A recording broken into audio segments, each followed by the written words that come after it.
तेव्हा पंथ आणि वेदांतर विसरून होणारा अन्याय टाळण्यासाठी मला इथं यावं लागलं. कोण होतो हा अन्याय? फुलट पंढरपुरातील विठ्ठल मूर्ती नाहीशी झाले आणि आम्ही मूग घेऊन गप्प बसलो तर सर्वांवर अन्याय होणार आहे. म्हणूनच तुझ्या समोरच या आसुरानच न्यायदान करतो. हे पहा.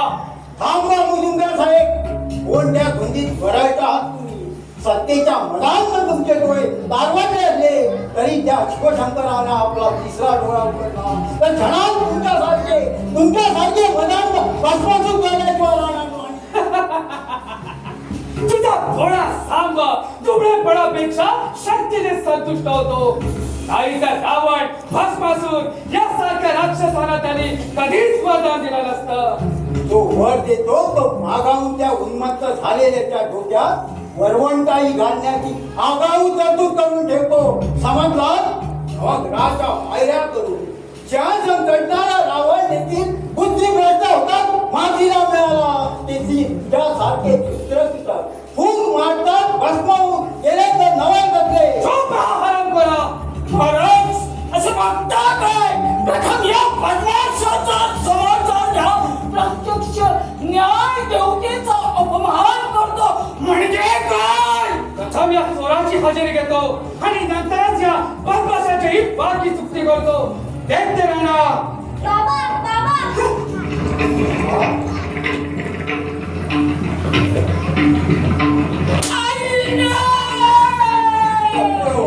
बोया शंकरा, मला तुमचा तुझ्या भक्तांचा असा प्राण उतारा होत असताना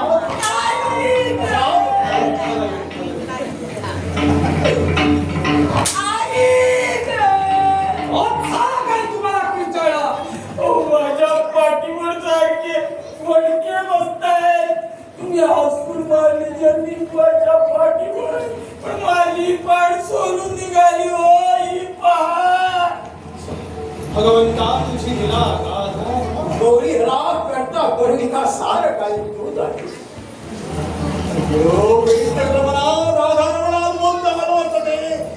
लिंब राजाला काही होत असते वळ मात्र पितांबर शास्त्रीच्या पाठीवर हे सारं चेटूक आहे. कसे फडके बसत नाही हेच पाहतो. लिंबराजाची फाड उघडी करा. फडके उठत नाही म्हणजे काय? हो आश्चर्य, मोठंच आश्चर्य. लिंबराजाच्या खाली एकही वस्तू आम्हाला उचलता येत नाही. काय मराठो साहेब, काही नशा तर करून आला नाही ना? हे खरं आहे मुजुमदार साहेब. काय खरं आहे? माझा हुकूम अंमलात आलाच पाहिजे. तुमच्याला होत नाही तर मीच जातीला जाऊन बुडवतो त्याचा घरदार. महाराज काय झालाय? तुमच्या वाड्यावरती दरोडा पडलाय. पडला माझ्या वाड्यावर? होय महाराज, आपली सारी चीज वस्तू लुटून नेली चोराने. पण हे असं कसं झालं? महाराज, मी त्यांचा खूप पाठलाग केला तेव्हा त्यांनी चंद्रभागा ओलांडून जाताना सारं काही पैसा धन लावलं चंद्रभागे उडवून टाकली. हाय रे देवा, साप बुडालो. आता का कपाळावर हात मारतात? हुकूम करा की चंद्रभागेत बुडालेली दौलत तुमच्या पायाशी येऊन लोळण दे. बाळ असं बोलू नये आपण. आम्ही वैष्णव आहोत. दुसऱ्यांचं दुःख आम्ही जाणलं पाहिजे. हुजूर, कसे हात पाय गाळण्यात जातात काहीच अर्थ नाही. चतुर नावाडी पाणपुढे बोलून जे काही निघेल तेवढं वर काढायची तरतूद करायला हवी. आता काय निघणार आमचं कपाळ? चला पाहूया, प्रयत्न करू.